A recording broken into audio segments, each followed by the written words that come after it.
বন্ধুরা, আমরা রাজধানী ঢাকার বাড্ডা এলাকা থেকে রাইদা পরিবহনে উঠেছি। এখান থেকে আমরা কমলাপুর রেল স্টেশনের কাছে একটি ওভারব্রিজ আছে, সেই ওভারব্রিজটি পার হয়ে আমরা অলরেডি কমলাপুর রেল স্টেশন চলে আসছি। আমার সাথে রয়েছেন আমার বেআই সাদ্দাম হোসেন, উনি নারায়ণগঞ্জ থেকে এখানে এসে আমার সাথে কানেক্টেড হয়েছেন। আমরা যেহেতু দীর্ঘপথ জার্নি করব, তাই আমরা স্যান্ডউইচ এবং হালকা পানি পান করে নাস্তা সেরে নিয়েছি সকালের। এই রেল আমরা অবস্থান করব। এই রেলটি সকাল 8টায় স্টার্ট করবে। আমরা 5 মিনিট আগে চলে আসছি এখানে। এখন আমরা উঠে পড়ছি কথা বলতে বলতে। কাকতালীয়ভাবে আমাদের ড্রেস রেড কালার মিলে গেছে। অলরেডি ট্রেন স্টার্ট করছে। আমাদের গন্তব্য আজকে কলকাতা। আমরা ঢাকা থেকে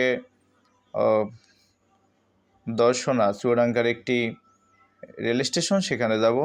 দেখতে দেখতে আমরা অলরেডি পদ্মা সেতুর উপরে উঠে পড়েছি। উপর থেকে বাস যায়, আপনারা দেখছেন, বাস সহ আদার্স গাড়িগুলো, আর নিচ থেকে রেল যায়। এই প্রথম আমরা রেলে পদ্মা সেতুর নিম্নাংশ দিয়ে অতিবাহিত হলাম। এর আগে কখনো পদ্মা সেতুতে রেলে ওঠা হয় নাই, এটাই ফার্স্ট টাইম। পদ্মা সেতুর অপরূপ দৃশ্য দেখতে দেখতে আমরা পদ্মা সেতু পার হচ্ছি এবং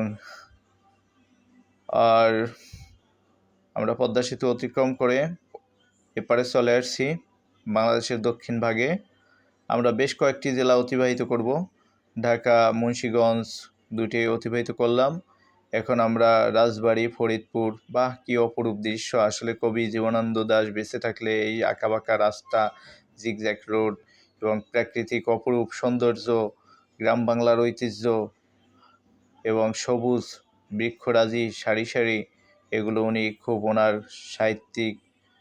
সাহিত্যমনা ভাষা দিয়ে উনি খুব সুন্দরভাবে উপস্থাপন করতে পারতেন। আমার জানালার পাশে সিট পড়েছে, খুবই ভালো লাগছে, খুবই আনন্দিত উদ্বেলিত। আমরা বাংলাদেশের গ্রামীণ সৌন্দর্য উপভোগ করতে করতে আমরা চলে যাব আজকে, আল্লাহ যদি আমাদের তৌফিক দেন। ইনশাল্লাহ আমরা কলকাতায় গিয়ে সন্ধ্যা নাগাদ পৌঁছে যাব। ইনশাল্লাহ আমাদের প্রতিবেশী রাষ্ট্র কলকাতা, আমাদের বহু ভাষাগত এবং কালচারাল এবং বেশ কয়েকটি মিল রয়েছে কলকাতার সাথে আমাদের। যাই হোক বন্ধুরা, আমরা দেখতে দেখতে আমরা চুয়াডাঙ্গার দর্শনা রেল স্টেশনে আমরা চলে আসছি অলরেডি। আমার বেআই সাদ্দাম হোসেন এই যে দেখুন, পাগলা ভিডিও নিয়ে ব্যস্ত।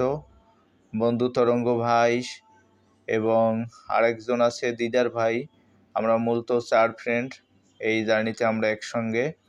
আমরা 4 জন একটি ভ্যান গাড়িতে উঠে পড়ছি। মাত্র 20 টাকা করে পার হেড ভাড়া, 4 জন 80 টাকা।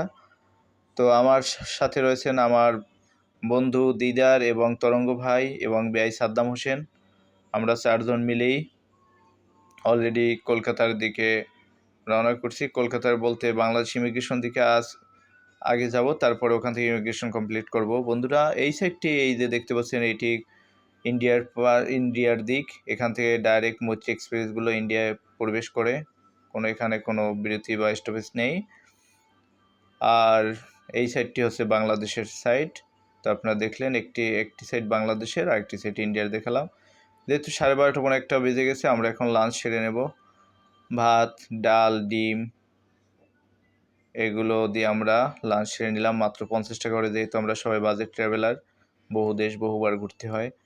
তো আমাদের ফ্রেন্ড এই যে তরঙ্গ ভাই ইনস্ট্রাকশন দিচ্ছেন, লং ম্যান এবং সাদ্দাম হোসেন বেআই এবং দিদার ভাই, আমাদের 3 জনের ড্রেস রেড কালার। যাই হোক, আমরা ইমিগ্রেশন দিকে এগিয়ে যাচ্ছি। এখানে আসলে একটু বলে রাখি, বেনাপোল বন্দরের মতন, বেনাপোল ইমিগ্রেশনের মতন উপচে পড়া কোনো ভিড় নেই, এখানে কোনো হই হুল্লোড় নেই, এখানে কোনো চাপ নেই। যারা স্বল্প সময়ে ইমিগ্রেশন কমপ্লিট করতে চান, তারা এখানে থেকে দর্শনা গেদে বর্ডার থেকে ইমিগ্রেশন কমপ্লিট করে ইন্ডিয়া প্রবেশ করতে পারেন। তো ওই দেখুন যে বলছিলাম, মৈত্রী এক্সপ্রেস ডিরেক্ট কলকাতায় প্রবেশ করে, ঢাকা টু কলকাতা, বাংলাদেশের এয়ারপোর্ট থেকে। ওখানে কলকাতার এয়ারপোর্ট এরিয়ার যে আপনার রেল স্টেশন রয়েছে সেখান থেকে। তো বন্ধুরা, দেখতে দেখতে আমরা ইন্ডিয়ার দিকে প্রবেশ করতেছি। আমরা এখান থেকে আবার দাদাদের দেশের একটি ভ্যান গাড়িতে করে আবার আমরা চেপে বসলাম 4 জনই। আমরা চলে যাচ্ছি এবার কলকাতার ইমিগ্রেশন দিকে। বাংলাদেশের পাশের ইমিগ্রেশন থেকে কলকাতার পাশের ইমিগ্রেশন দর্শন এবং গেটের দূরত্ব প্রায় 1-1.5 কিলোমিটার, যেটুকু আমরা রেলে অতিবাহিত করলাম। এই কাঁটাতারের বেড়া বাংলাদেশ এবং ভারতের যে সীমান্ত। বন্ধুরা, আমরা দেখতে দেখতে ইন্ডিয়ান ইমিগ্রেশনের কাছে চলে আসছি। আর ইমিগ্রেশন যেহেতু ভিডিও করা অ্যালাউ না, আমরা স্কিপ করেছি। অলরেডি আমরা ইন্ডিয়া একটি ট্রেনে উঠে পড়েছি, মাত্র 30 রুপি ভাড়ায় আমরা চলে যাব। ইন্ডিয়ার কলকাতার বিখ্যাত 2টি রেল স্টেশন রয়েছে, আপনারা সবাই জানেন, শিয়ালদা এবং হাওড়া রেল স্টেশন। আজকে আমরা শিয়ালদা রেল স্টেশনে গিয়ে পৌঁছাবো কিছুক্ষণের মধ্যে। আমাদের চ্যানেলটি যদি ভালো লাগে, আমরা দেশ এবং বিদেশের বিভিন্ন তথ্যভিত্তিক এবং শিক্ষামূলক ভিডিও তুলে ধরি এবং স্বল্প খরচে যাতায়াত, খাওয়া দাওয়া, থাকা, ট্রান্সপোর্ট কস্ট এই নিয়ে আমরা আলোচনা করি। আমাদের দেশ এবং বিদেশের সুন্দর সুন্দর জায়গার দৃশ্য দেখতে আমাদের সঙ্গেই থাকুন। আমরা প্রকৃতি লাভার বা ন্যাচারাল প্রাকৃতিক সৌন্দর্য, ন্যাচারাল বিউটি মানে প্রাকৃতিক সৌন্দর্য দেখতে আমরা খুব লাইক করি। তো আমাদের আজেবাজে কোনো নেশা নেই, ভ্রমণে আমাদের নেশা, ভ্রমণে আমাদের পেশা। আমরা দেখতে দেখতে অলরেডি শিয়ালদা রেল স্টেশনের কাছাকাছি চলে আসছি। বন্ধুরা, আমাদের চ্যানেলটি যদি আপনাদের ভালো লাগে এবং বিভিন্ন দেশ ও বিদেশের ভ্রমণের অভিজ্ঞতা জানতে চান বা দেখতে চান, তাহলে আমাদের আদার্স ভিডিওগুলোও দেখতে পারেন এবং চ্যানেলটি সাবস্ক্রাইব করে রাখুন। ভবিষ্যতে আমরা আরও তথ্যভিত্তিক ভিডিও আপনাদেরকে প্রদান করব।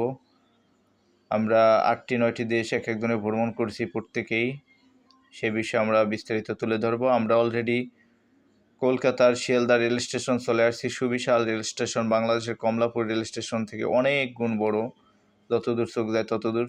যেহেতু আমাদের আস্তে আস্তে প্রায় সন্ধ্যা হয়ে গেছে, সেহেতু এখানে সান্ধ্যকালীন লাইটিং করা হয়েছে। এখন লাইটগুলো মানে আলোকসজ্জা করা হয়েছে অলরেডি, খুবই সুন্দর লাগছে। লাল নীল বাতি কলকাতার শিয়ালদা রেল স্টেশনের। এই সেই মামাদের দেশ, দাদাদের দেশের হলুদ ট্যাক্সি। দেখি আমরা হলুদ বা সাদা যে কোনো একটি ট্যাক্সিতে উঠে পড়বো 4 জন, যেহেতু ভাড়া কম পড়বে।